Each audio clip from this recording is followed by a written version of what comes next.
লাইভে আছে।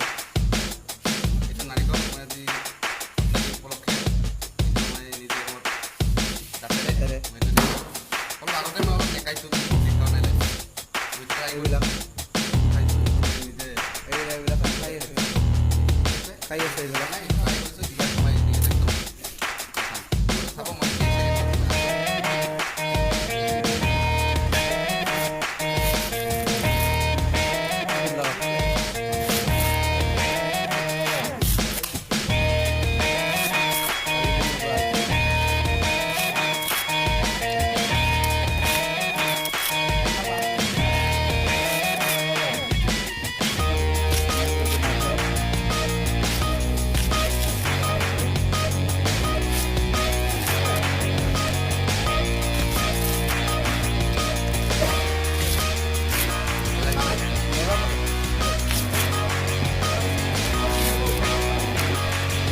মজা